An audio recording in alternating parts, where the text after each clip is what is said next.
നമ്മൾ തോലി ഗീവർഗീസ് ഇടവകയിലെ പള്ളിയിൽ ഈ 2 ദിവസങ്ങളിൽ വിശീട്ട നടത്തുകയാണ്. ഇന്നലെയും ധാരാളം പേര് കമ്മിറ്റിക്കാർ എല്ലാവരും സന്ധിയിൽ ഇവിടെ എത്തുകയും നമ്മൾ പ്രാർത്ഥിക്കുകയും 10-20 അംഗങ്ങൾ സംസാരിക്കുകയും ഈ ഇടവകയുടെ പ്രവർത്തനങ്ങളെല്ലാം വിലയിരുത്തുകയും ഒക്കെ ചെയ്തു. പ്രിയോരക്ഷനും ആ ചർച്ചകളിലെല്ലാം പങ്കെടുത്തിരുന്നു. ഇവിടത്തിലെ മദറും ഇന്ന് ദേവാലയം നിറഞ്ഞ് കവിഞ്ഞ് നമ്മളിവിടെ ഒന്നിക്കുകയാണ്. സാധ്യമായ എല്ലാവരും ഈ പള്ളിക്കകത്തും പുറത്തുമായിട്ടുണ്ട്. ആദിമസഭയുടെ ഏറ്റവും വലിയ ഒരു വിശ്വാസ വഴിയായിരുന്നു 1 ആൾട്ടർ, 1 ബിഷപ്പ്, 1 യൂക്കരിസ്റ്റ്, 1 കമ്മ്യൂണിറ്റി.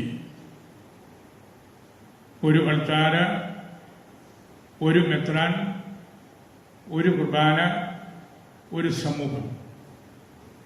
ഇതായിരുന്നു പരിശുദ്ധ കുർബാന അർപ്പിക്കുന്ന ശൈലി. മേലധ്യക്ഷൻ കുർബാന അർപ്പിക്കാനായിട്ട് ഒരു ദേശത്ത് വരുമ്പോൾ അവിടെ ഉള്ള ആളുകളെല്ലാം മറ്റ് വൈദികരും പിതാക്കന്മാരും അന്ന് ഇടവകകൾ കൃത്യമായിട്ട് തിരിച്ചിട്ടുള്ള കാലഘട്ടമല്ല.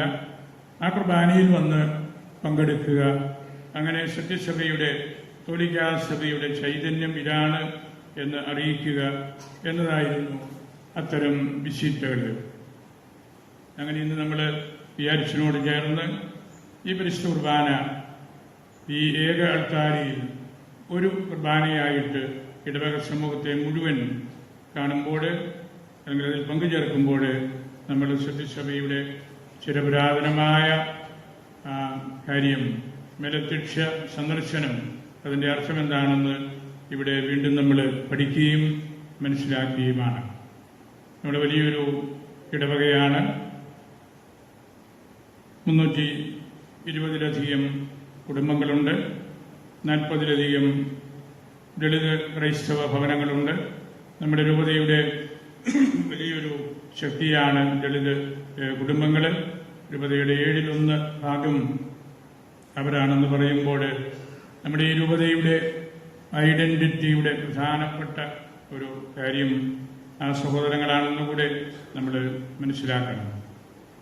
ഈ ഇടവകയുടെ ചരിത്രം ബഹുമാനപ്പെട്ട വികാരിയച്ഛന് നമ്മളോട് പറഞ്ഞു കഴിഞ്ഞു. ചാവറ കുര്യാക്കോസ് എലിയാസ് അച്ഛൻ്റെയും ലെയപ്പോൾഡ് മിഷണറി അച്ഛൻ്റെയും എല്ലാം സാന്നിധ്യവും ചിന്തകളും പ്രാർത്ഥനകളും ഉണ്ടായിരുന്ന സ്ഥലമാണിത്. അവരുടെ പരിശ്രമ ഫലമായിട്ടാണ് അന്ന് ക്ലേശകരമായ സാഹചര്യങ്ങൾ ആയിരുന്നെങ്കിലും വരാപ്പുഴയിലെ മെത്രാപ്പൊലീത്തായോട് ഇവിടെ ഒരു CMI ഭവനം ആരംഭിക്കുന്നതിന് വേണ്ട ആശീർവാദവും അംഗീകാരവുമെല്ലാം വാങ്ങിച്ച് എടുത്തത്. അങ്ങനെ നമുക്ക് ഈ ദേശത്തിന് നിരവധിയായ അനുഗ്രഹങ്ങൾ ലഭിക്കുന്ന പവേന്തിയും കർമ്മലീത്ത മഠവും ഈ ഇടവകയുടെ 2 വലിയ ചിറകുകളാണ്. അവരുടെ സാന്നിധ്യവും അവരുടെ ഇൻവോൾവ്മെന്റും ഈ ദേശവാസികളെ വളരെയേറെ വളർത്തി വലുതാക്കി എന്ന് പറയാൻ കൂടെ ഞാൻ ആഗ്രഹിക്കുകയാണ്. നമ്മുടെ ഈ ഇടവക വളരെയേറെ വളർന്ന് മുൻപോട്ട് പോയി. ആധ്യാത്മിക ജീവിതത്തിലും കൂട്ടായ്മയിലും സ്നേഹമിശ്രണമായ പെരുമാറ്റത്തിലുമെല്ലാം നമുക്ക് നല്ല പുത്തൻ പള്ളിയുണ്ട്, പുത്തൻ പള്ളിമുറി, അതുപോലെ വിശാലമായ AC ഹാള്, നല്ല വഴി സൗകര്യങ്ങൾ, ഇതെല്ലാം ഒരുക്കിയ 3-4 അച്ഛന്മാരുടെ കാര്യം ബഹുമാനപ്പെട്ട വികാരിയച്ഛൻ ഇവിടെ സൂചിപ്പിച്ചു. അവർ വളരെയേറെ അധ്വാനിച്ചു. അവരുടെ അധ്വാന ഫലമാണ് ഇന്ന് നമുക്ക് വളരെ നല്ല രീതിയിൽ ഈ പള്ളിയിലും പള്ളിമുറ്റത്തും പള്ളിമുറിയിലും ഒക്കെ ആകാനായിട്ട് സാധിച്ചിരിക്കുന്നത്. നമ്മുടെ സെമിത്തേരിയും അനുബന്ധ കാര്യങ്ങളുമെല്ലാം നമ്മൾ നല്ലതുപോലെ മോടി പിടിപ്പിച്ചു. അങ്ങനെ നിങ്ങളുടെ ഒരു വലിയ അധ്വാനത്തിൻ്റെ ഫലമാണ് ഇന്ന് മുത്തോലി സെൻറ് ജോർജ് ദേവാലയം അനുഗ്രഹീതമായ രീതിയിൽ വളർന്ന് വലുതായിട്ട് എഴുന്നേൽക്കുന്നത്. നമുക്ക് ദീർഘമായ കർമ്മങ്ങളാണ്. ഞാൻ ഒന്ന് രണ്ട് ചിന്തകൾ ഇന്നത്തെ സുവിശേഷത്തെക്കുറിച്ച് മാത്രം പറഞ്ഞ് അവസാനിപ്പിക്കുകയാണ്. യോഹന്നാന്റെ സുവിശേഷം 4-ാം അധ്യായം നമുക്ക് ഏവർക്കും സുപരിചിതമായ പാഠമാണ്, ചരിത്രമാണ്, കഥയാണ്. സമറിയാക്കാരി സ്ത്രീയും ഈശോയും തമ്മിലുള്ള വർത്തമാനം പറഞ്ഞു. ഞാനതിൻ്റെ ഒന്ന് രണ്ട് മേഖലകളിൽ കിടക്കുന്ന കുഞ്ഞ് ചിന്തകൾ പറയുക മാത്രമാണ്. ഏറ്റവും നമുക്ക് ഇൻട്രസ്റ്റ് തോന്നുന്ന ഒരു കാര്യം ഈശോ ആ സ്ത്രീയോട് പറഞ്ഞ കാര്യമാണ്. ഗിവ് മീ എ ഡ്രിങ്ക്, എനിക്കൊന്ന് കുടിക്കാൻ തരിക. Give me a drink. Isho യാത്ര ചെയ്ത് ക്ഷീണിച്ച് കിണറ്റിൻകരയിൽ നട്ടുച്ചയ്ക്ക് സാധാരണ ആരും പുറത്തിറങ്ങാത്ത സമയത്ത്, അതും ഇവർക്ക് യഹൂദന്മാർക്ക് കടന്നു പോകാൻ അവകാശമില്ലാതിരുന്ന സമറിയായിൽ കൂടെ കിണറ്റിൻ്റെ കരയിൽ പോയിരിക്കുകയാണ്. എല്ലാം അപ്രതീക്ഷിതമായ കാര്യമാണ്. പക്ഷേ അവിടെ സുവിശേഷകൻ ഒരു കാര്യം ഊന്നി പറയുന്നുണ്ട്. അവന് സമറിയായിൽ കൂടെ കടന്നു പോകേണ്ടിയിരുന്നു. കാരണം ഈശോയ്ക്കറിയാമായിരുന്നു ഈ സ്ത്രീ ആ കിണറ്റിൽ വെള്ളം കോരാൻ വരുമായിരുന്നു എന്ന്. ദൈവിക പദ്ധതിയിൽ കർത്താവിന് എല്ലാം മികവുറ്റ രീതിയിൽ അറിയാം. അങ്ങനെ കിണറ്റിൻകരയിൽ വെച്ച് കണ്ട് മുട്ടിയപ്പോൾ ഈശോ പറഞ്ഞ കാര്യമാണ് ഗിവ് മീ എ ഡ്രിങ്ക്. ആ സ്ത്രീയെ ബാഹ്യമായ അർത്ഥത്തിൽ വളരെ മോശമായ ജീവിതം നയിച്ച ആള് ആയിരുന്നിരിക്കാം. 5 ഭർത്താക്കന്മാരുടെ ചരിത്രമെല്ലാം അവിടെ പറയുന്നുണ്ട്. ഈശോ അവിടെ നമ്മെ പഠിപ്പിക്കുന്ന ഒരു കാര്യം, ഒരു അജപാലനപരമായ ഒരു ആറ്റിറ്റ്യൂഡാണ്. ഒരു വൈദികൻ, ഒരു ലീഡർ പാപിനിയായ ഒരു സ്ത്രീയോട് അല്ലെങ്കിൽ തെറ്റ് ചെയ്ത പുരുഷന്മാരോട് എങ്ങനെ സമീപിക്കണം എന്നതിൻ്റെ ഒരു പാഠശാലയാണ് ഈ കഥ എന്ന് ഞാൻ വിശ്വസിക്കുകയാണ്. വലിയ വേദശാസ്ത്രിയായ ബാൽത്തസാറ് ഇതേക്കുറിച്ചൊരു റിമാർക്ക് പറഞ്ഞത് ഇങ്ങനെയാണ്: ഈശോ അവളെ ശാസിച്ചില്ല, ശകാരിച്ചില്ല, വിധി കൽപ്പിച്ചില്ല, തള്ളിപ്പറഞ്ഞില്ല എന്ന് മാത്രമല്ല, അവളോട് കുടിക്കാൻ ചോദിക്കുകയും ചെയ്തു. Give me a drink. ഈ ചോദ്യം ഒരു യഹൂദനും ഒരു സമറിയാക്കാരോട് ചോദിക്കുന്ന ചോദ്യമല്ല. ആ സ്ത്രീ അവിടെ വന്നതും നട്ടുച്ചയ്ക്ക് ആരും വരാത്ത സമയമാണ്. താൻ പാപം ചെയ്ത് പരസ്യപാപിനി എന്ന് മുദ്ര കുത്തിയ ആളായിരുന്നിരിക്കാം.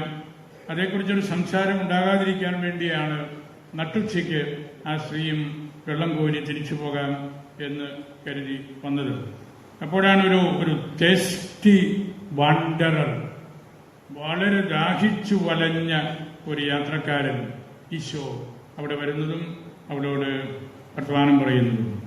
ആ വർത്തമാനം അവരുടെ ജീവിതത്തിൻ്റെ ഒരു ഡെഡ് എൻഡിൽ നിന്ന് അവളെ മോചിപ്പിക്കുകയും വലിയ ഹൃദയ സമാധാനം അവളിലേക്ക് കൊണ്ടുവരികയും ആണല്ലോ. ഈ സ്ത്രീ വളരെ വ്യത്യസ്തരായ പുരുഷന്മാരോട് ബന്ധപ്പെട്ടിട്ടുണ്ടായിരിക്കാം. നിരവധിയായ സിംബോളിക് അർത്ഥം നൽകിയാണ് യോഹന്നാൻ ഈ സംഭവം അവിടെ വിവരിക്കുന്നത്. അവൾക്ക് ഈശോയോടൊരു ആഭിമുഖ്യം തോന്നിയതിൻ്റെ ഒരു കാര്യവും അത് തന്നെയായിരിക്കാം. താനായിരിക്കുന്നത് പോലെ തന്നെ കണ്ട ഒരു പുരുഷൻ,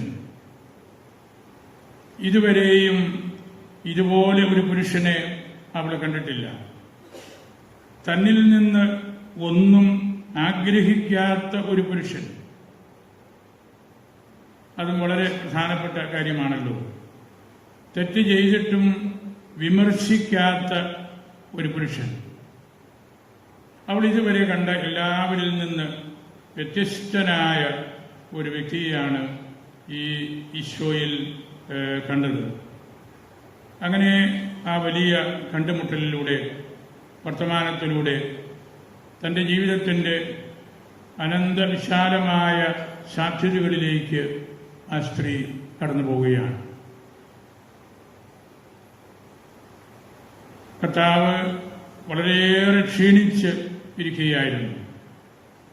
കിണറ്റ് കരയിൽ ആഴമുള്ള കിണർ, യാക്കോബിന്റെ പാരമ്പര്യവുമായിട്ട് ബന്ധപ്പെട്ട കിണർ. ഇന്നത്തെ ഒന്നാമത്തെ വായനയിലും നമ്മളത് കണ്ടതാണല്ലോ. ഈശോ അവളോട് പറഞ്ഞത്, ഈ ലോകത്തിൻ്റെ ആഗ്രഹങ്ങളാകുന്ന കിണറ്റിൽ നിന്നുള്ള വെള്ളം കൂടി ഒന്ന് നിർത്തണം.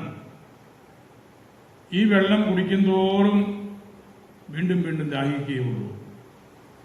ഈ ലോകത്തിലെ കിണർ വളരെ ആഴമുള്ളതാണ്. എത്ര തവണ ഒരു കിണറ്റിൽ നിന്ന് വെള്ളം കോരി കുടിച്ചാലും നമുക്ക് ദാഹം തീരുന്നില്ല. അത് നമ്മളെ പണം സമ്പാദിക്കുന്നത് പോലെ, പറമ്പ് വാങ്ങിക്കുന്നത് പോലെ എല്ലാമാണ്. നമുക്ക് വേണ്ടത് വിനയവും ലളിതപൂർണമായ ജീവിതവുമാണ്. ലൈംഗിക ബന്ധങ്ങളുടെ സമൃദ്ധി മൂലവും ഒരിക്കലും തൃപ്തി ലഭിക്കുകയില്ല. അതെല്ലാം കടന്നുപോകുന്ന ഈ ലോകത്തിൻ്റെ നിഴലുകൾ മാത്രമാണ്. ഒരിക്കലും തൃപ്തി തരാത്ത കാര്യങ്ങളാണ് ശാരീരികമായ ഡിസയേഴ്സ് എന്ന് പറയുന്നത്. ആ സ്ത്രീ അവളുടെ ജീവിതത്തിൻ്റെ സെന്ററിൽ നിന്ന് തെറ്റി മാറിപ്പോയ ഒരു ആളാണ്. അതിനാൽ സമൂഹം ഉത്തരവാദിത്വം ഏറ്റെടുക്കുന്നുമുണ്ട്.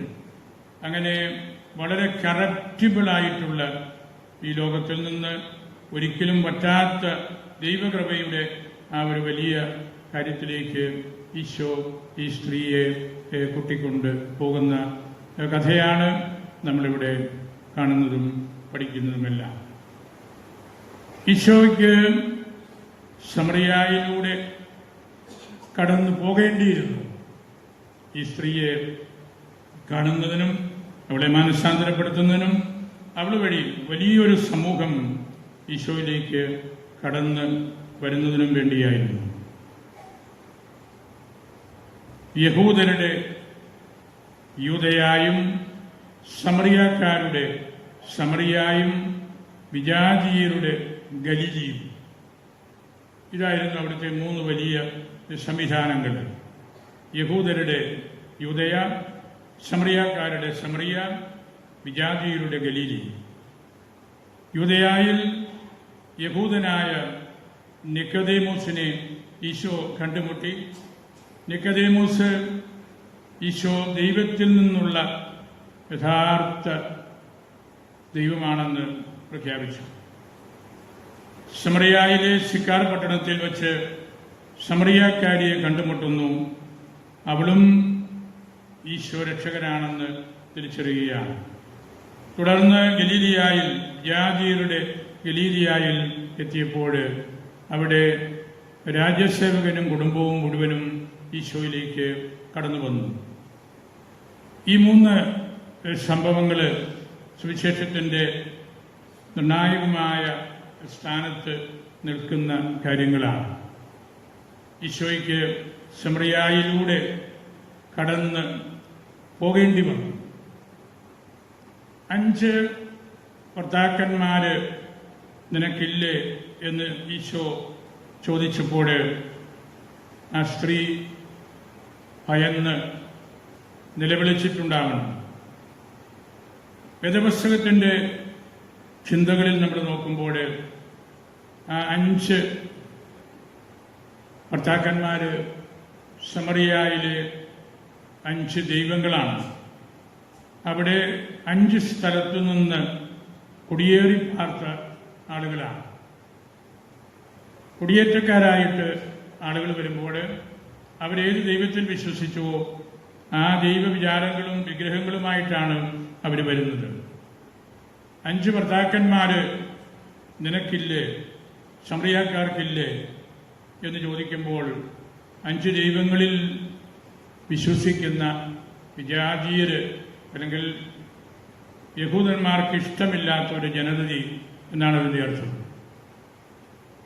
കർത്താവിൻ്റെ ആ ചോദ്യത്തിൽ ആ സ്ത്രീ ഉള്ളുരുകി നൊന്നിട്ടുണ്ട്. 5 ദൈവങ്ങൾ നമ്മുടെ രാജ്യത്തൊക്കെ പട്ടേൽ കുടുംബക്കാരുണ്ടല്ലോ. 10 ഏൽ എന്നാണ് ഇതിൻ്റെ മൂലാർത്ഥം. 10 ദൈവങ്ങളിൽ, ഏൽ ദൈവമാണ്. 10 ദൈവങ്ങളിൽ വിശ്വസിക്കുന്ന വലിയൊരു സമൂഹം. ഭാരതത്തിൽ ഉള്ള സംവിധാനങ്ങൾ ഹൈന്ദവ സമുദായത്തിൻ്റെ എല്ലാം അപ്രകാരമുള്ളതാണല്ലോ. അങ്ങനെ ഈ 5 ദൈവങ്ങൾ അവരുടെ മനസ്സിൽ നിന്ന് മാറ്റിയെടുത്ത് സത്യദൈവത്തിലേക്ക് ഇവിടെ കൊണ്ടുവരാനുള്ള ഒരു പരിശ്രമമാണ് ഈശോ നടത്തുന്നത്. യോഹന്നാന്റെ ദൈവശാസ്ത്ര വീക്ഷണമനുസരിച്ച് ഈ 5 ഭർത്താക്കന്മാര് ഈ സ്ത്രീയുടെ അല്ലെങ്കിൽ ഏതൊരു മനുഷ്യന്റെയും പഞ്ചേന്ദ്രിയങ്ങൾ വഴിയുള്ള മോശമായ ജീവിതത്തിൻ്റെയും ഒരു സൂചനയായിരിക്കാം. നിനക്ക് 5 ഭർത്താക്കന്മാരില്ലായിരുന്നു. നിന്റെ പഞ്ചേന്ദ്രിയങ്ങൾ വഴി നീ കാണുകയും നോക്കുകയും തൊടുകയും ആസ്വദിക്കുകയും ചെയ്ത നിന്റെ വഴിതെറ്റിപ്പോയ ജീവിതം, അതിലേക്കുള്ള ഒരു സൂചന കൂടെ ആ സംഭവത്തിൻ്റെ അർത്ഥാന്തരങ്ങളിൽ നമുക്ക് കണ്ടെത്താനായിട്ട് സാധിക്കും. അപ്പോൾ ഈ സ്ത്രീയെ കർത്താവിനോട് പറയുന്ന കൂട്ടത്തിൽ ഈശോ പറഞ്ഞു, ഇപ്പോൾ ഉള്ളവൻ നിന്റെ യഥാർത്ഥ ഭർത്താവല്ല. മുമ്പിൽ നിൽക്കുന്ന ഈശോയെക്കുറിച്ച് തന്നെ ആയിരിക്കണം ഈശോ അത് പറഞ്ഞത്. ഇപ്പോഴുള്ളവൻ ഞാൻ നിന്റെ യഥാർത്ഥ ഭർത്താവല്ല. നീ സത്യസഭയിലേക്ക് കടന്നു വരികയാണെങ്കിൽ, വധുവായ സഭയുടെ അംഗമായിട്ട് നീ മാറുകയാണെങ്കിൽ, നിനക്ക് സഭയ്ക്ക് യഥാർത്ഥ വരനായ ഞാനുണ്ട്. എന്നാൽ ഇപ്പോൾ നീ എന്നെ വെറും പ്രവാചകനായിട്ടും അല്ലെങ്കിൽ ദൈവത്തിൻ്റെ അത്ഭുതം ചെയ്യുന്ന ഒരു മനുഷ്യനായിട്ടും മാത്രമാണ് കരുതുന്നത്. ഇപ്പോഴുള്ളവൻ യഥാർത്ഥ ഭർത്താവല്ല. നീ സത്യവിശ്വാസത്തിലേക്ക് കടന്നു വന്നാൽ നീ യഥാർത്ഥ ഭർത്താവിനെ കാണാൻ പോവുകയാണ്. അങ്ങനെ അവരുടെ ബഹുദൈവ വിശ്വാസത്തിൽ നിന്നും പഞ്ചേന്ദ്രിയങ്ങൾക്കടുത്ത ജീവിതത്തിൽ നിന്നും ലോകവികാരങ്ങളുടെ കിണറുകളിൽ നിന്നുമെല്ലാം കൈപിടിച്ച് ഈ സ്ത്രീയെ കർത്താവ് ഉയർത്തുകയാണ്. അവസാനം ഈശോ പറഞ്ഞല്ലോ, ദൈവം അരൂപിയാണ്. God is a spirit. ദൈവം അരൂപിയാണ്. യഥാർത്ഥ ദൈവത്തെ ഗെരസീൻ മലയിലോ ജെറൂസലം മലയിലോ അല്ല, സത്യത്തിലും അരൂപിയിലും ആരാധിക്കുന്ന സമയം അടുത്തു കഴിഞ്ഞു. വലിയ ദൈവശാസ്ത്ര പ്രബോധനമാണ് ഈശോ ഈ സമറിയക്കാരിക്ക് കൊടുക്കുന്നത്. ദൈവം അരൂപിയാണ്. സത്യത്തിലും അരൂപിയിലും ദൈവത്തെ നിങ്ങൾ ആരാധിച്ച് ആ ഒരു സത്യം ഹൃദയത്തിൽ ഏറ്റെടുക്കുമ്പോൾ ഞാൻ നിങ്ങളുടെ സഭയുടെ വിശ്വാസികളുടെ കർത്താവായിട്ട് മാറും. ആ സ്ത്രീക്ക് വലിയ അത്ഭുതമായി അവിടെ വെള്ളം കോരാൻ കൊണ്ടുവന്ന കുടം കരക്കിട്ടിട്ട് പട്ടണത്തിലേക്ക് പോയി എല്ലാവരെയും വിളിച്ചുകൊണ്ടുവന്ന് സമറിയ മുഴുവനും ഈശോയിൽ വിശ്വസിക്കുന്നതും, അങ്ങനെ ഈ സ്ത്രീ വലിയൊരു സ്ലീഹായിക്കടുത്ത ശുശ്രൂഷയുമായിട്ട് ശിഷ്ടകാലം ജീവിക്കുന്നതുമാണ് നമ്മൾ കാണുന്നത്. കരയ്ക്ക് കിടക്കുന്ന ആ കുടം പൊട്ടിക്കരയുന്ന കാര്യത്തെക്കുറിച്ച് പിതാക്കന്മാർ ആദ്യ നൂറ്റാണ്ടിൽ തന്നെ പറഞ്ഞിട്ടുണ്ട്. ആ സ്ത്രീ ഉപേക്ഷിച്ച ആ കുടം അത് പൊട്ടിക്കരയുകയാണ്. എത്രയോ നാളുകൾ ഈ സ്ത്രീ എന്നെ കൊണ്ടു നടന്നു. എന്നാൽ എൻ്റെ ഉടമ, ഈ കുടത്തിൻ്റെ ഉടമ ഈശോയുടെ ഒരു ശിഷ്യയായതിൽ ഞാൻ സന്തോഷിക്കുകയാണ്. ഇതിനേക്കാൾ എന്ത് ദൗത്യമാണ്, എന്ത് മഹത്വമാണ് എനിക്ക് കിട്ടാനുള്ളത് എന്ന് പറഞ്ഞ് ഈ കുടം കരയുന്ന ദൈവശാസ്ത്ര ചിന്തകളും ഈ സുവിശേഷ ഭാഗത്തോടുണ്ട്, കൂട്ടിച്ചേർത്തുണ്ട് എന്ന് നമ്മൾ മനസ്സിലാക്കണം. നമ്മളുടെ ജീവിതത്തിലും പഞ്ചേന്ദ്രിയങ്ങൾക്കടുത്ത ജീവിതം, അശുദ്ധമായ ജീവിതം, ഏക രക്ഷകനിൽ നിന്ന് അകന്നു പോകുന്ന ചിന്തകൾ, ഈശോ വെറും നല്ലൊരു മനുഷ്യൻ, ഒരു പ്രവാചകനെ പോലെ മാത്രം എന്നൊക്കെ ചിന്തിക്കുന്ന ആളുകൾ, ഇതൊക്കെ നമ്മുടെ ജീവിതത്തിൻ്റെയും ഭാഗങ്ങളാണ്. നമ്മളും ആഴമായ ഗണത്തിൽ നിന്ന്, തിന്മകളുടെ ലോകത്തു നിന്ന് വിട പറയാൻ മടിച്ചുകൊണ്ട് ആ ഒരു അശുദ്ധമായ വിചാരത്തോടുകൂടി ജീവിച്ച് നമ്മളുടെ ക്രിസ്തീയതയുടെ മഹത്വം പെടുത്തുന്നതിൽ ചിലപ്പോഴെല്ലാം പങ്കുകാരാകുന്നുണ്ട്. അതുകൊണ്ട് ഈ ചരിത്ര സംഭവം, ഈശോയും സമറിയാക്കാരിയുമായിട്ടുള്ള കണ്ടുമുട്ടൽ വലിയ ഒരു സുവിശേഷ സത്യമാണ്, ആഴമായ ദൈവശാസ്ത്രമാണ്, സഭയെക്കുറിച്ചുള്ള നിഷ്കളങ്കമായ ഒരു വിവരണമാണ്, വ്യക്തിപരമായ ജീവിതത്തിൽ തിന്മകളിൽ നിന്ന് മാറി നിൽക്കാനുള്ള ഒരു വലിയ ഇൻവിറ്റേഷനാണ്. നമ്മൾ പലപ്പോഴും ഉപരിപ്ലവമായ രീതിയിൽ ഈശോ വെറും മനുഷ്യനാണ്, കുറേ അത്ഭുതങ്ങൾ ചെയ്തവൻ മാത്രമാണ്, സഭയിലെ ഹൈറാർക്കിയും വൈദികരും ശുശ്രൂഷകളുമൊക്കെ അത്ര വലിയ പ്രാധാന്യമുള്ളതൊന്നുമല്ല, നമുക്ക് ഫ്രീ തിങ്കേഴ്സായിട്ട് ഒന്നിച്ചു കൂടിയാൽ മതി, അങ്ങനെ സ്വതന്ത്ര ചിന്തകളോടുകൂടി എത്തുന്ന കൂട്ടായ്മ മാത്രമാണ് സഭ എന്നൊക്കെ പഠിപ്പിക്കുന്ന തെറ്റായ ചിന്തകൾ വളരെയേറെ കടന്നുകൂടുന്ന ഒരു കാലഘട്ടമാണിത്. വാസ്തവത്തിൽ അതാണ് ഭാഷണ്ഡത, അതാണ് ശിസ്മ. അതിലേക്ക് ഗൗരവതരമായ നടപടികൾ സഭ ഔദ്യോഗികമായിട്ട് എടുക്കുന്നില്ല എന്ന് മാത്രമേ ഉള്ളൂ. നമ്മളിലൂടെ വളരുന്ന ഒരു ശിസ്മയുണ്ട്. നമ്മൾ ഈ ദൈവികമായ കാര്യത്തെ കേവലം മാനുഷികമായിട്ട് കാണുകയും വ്യാഖ്യാനിക്കുകയും ചെയ്യുമ്പോൾ എല്ലാം സഭ എപ്പോഴും പ്രാർത്ഥിച്ച് ഒരുങ്ങി ജീവിക്കുകയാണ്. തിടുക്കം കൂട്ടാറില്ല. എക്ലേഷ്യ ലന്ത എന്ന് രീതിയിൽ പറയും. സഭയ്ക്ക് തിടുക്കമൊന്നുമില്ല. ഏത് തെറ്റുകാരെയും ക്ഷമിക്കാനും പൊറുക്കാനും കാത്തിരിക്കാനുമുള്ള വലിയൊരു മനസ്സാണ് സഭ കാണിക്കുന്നത്. ഈ സമറിയാക്കാരി സ്ത്രീയെ ഈശോ കണ്ടുമുട്ടുന്നതും ആ തരത്തിലാണ്. അങ്ങനെ നമുക്ക് കർത്താവിനോട് കൂടെയായിരിക്കുവാനും വിശുദ്ധിയിൽ ജീവിക്കുവാനും നമ്മുടെ പഞ്ചേന്ദ്രിയങ്ങളെ നിയന്ത്രിക്കാനും യഥാർത്ഥ ജീവജലം ദൈവത്തിൻ്റെ റൂഹായാണ്, ദൈവത്തിൻ്റെ അരൂപിയാണ്, ദൈവത്തിൽ നിന്ന് ഒഴുകി നമ്മുടെ ഹൃദയത്തിലേക്ക് വരുന്ന ആത്മാവാണ് നമുക്ക് എപ്പോഴും ശാന്തി നൽകുന്നത്, സമാധാനം നൽകുന്നത്. ആ ആത്മീയ ചിന്തകൾ നമ്മളുടെ ഇന്നത്തെ തിരുവചന ഭാഗത്ത് ഇന്ന് സുറമലബാർ സഭ ജനഹായുടെ 4-ാം ഞായറാഴ്ച തന്നിരിക്കുന്ന സുവിശേഷ ഭാഗമാണ്.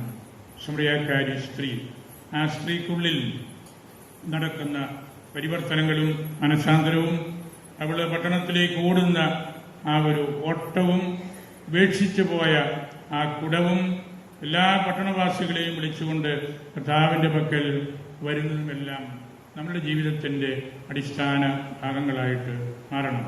നമുക്ക് കർത്താവിനോട് കൂടെയായിരിക്കാം. ഈശോ നമ്മുടെ ഹൃദയങ്ങൾ തുറക്കണം. ഈശോ തന്നെ നമുക്ക് തിരുവചനം വ്യാഖ്യാനിച്ചു നൽകണം. അപ്പോഴാണ് എല്ലാ തെറ്റുകളിൽ നിന്ന് നമുക്ക് മാറി നിൽക്കാനും ദൈവത്തിൽ ആശ്രയം വയ്ക്കാനും സാധിക്കുന്നത്. കർത്താവിൻ്റെ കരുണയ്ക്കായിട്ട് നമുക്ക് കാത്തിരിക്കാം. നിങ്ങൾ ഈ വിശുദ്ധിക്ക് വേണ്ടി വളരെ നന്നായിട്ട് ഒരുങ്ങി. ഇന്നലെ മുതൽ ഞാനത് കണ്ടതാണ്. ഇവിടെ വന്ന വിശുദ്ധിയുടെ കാര്യങ്ങൾക്കെല്ലാം വിവരണം തന്ന നമ്മുടെ കൊറോണ വിയാരീച്ഛനും ആ കാര്യങ്ങളെല്ലാം മനോഹരമായിട്ട് രേഖപ്പെടുത്തിയിട്ടുണ്ട്. വിയാരീച്ഛന് ഞാൻ പ്രത്യേകമായിട്ട് ഓർക്കുന്നു, നന്ദി പറയുന്നു. നല്ല സമർത്ഥനായ ഒരു വിയാരീച്ഛനാണ്. പഠിക്കുന്ന കാലം മുതലെല്ലാം കൃത്യമായിട്ട് പഠിക്കുകയും ഒരു തർക്കത്തിലേക്കും പോകാണ്ട് വേദപുസ്തകവും ദിവ്യശാസ്ത്രവും വായിച്ച് പഠിച്ച് അതിൽ നിന്നൊരു ആത്മീയത രൂപപ്പെടുത്തുന്ന ശമാശനായിട്ട് എനിക്കന്നും തോന്നിയിരുന്നു. ദൈവവചനമാണ് അദ്ദേഹത്തിന്റെ ഹൃദയത്തിലുള്ളത്. ദൈവാരാധനയാണ് അദ്ദേഹത്തിന്റെ ശിരകളിൽ ഓടുന്ന രക്തം. അങ്ങനെ നല്ല മിഴിവോടുകൂടി ആത്മീയതയോടുകൂടി എല്ലാവരെയും പരിഗണനയിലെടുത്തുകൊണ്ട് തീരുമാനങ്ങളെടുക്കാനും പ്രാർത്ഥിക്കാനും വികസന പ്രവർത്തനങ്ങളിലേക്ക് വരാനുമെല്ലാം സാധിക്കുന്നത് അച്ഛൻ്റെ ആത്മീയതയാണ്. നല്ല പുരാതനമായ ഒരു കുടുംബത്തിൽ പറഞ്ഞയാളാണ്. ആ മഹിമയും മഹത്വവുമെല്ലാം അച്ഛൻ്റെ കൂട്ടത്തിൽ എപ്പോഴുമുണ്ട്. ഇവിടുത്തെ ഉപേന്ദ്രയെക്കുറിച്ച് ഞാൻ ഇന്നലെയും ഇന്നും സൂചിപ്പിച്ചു.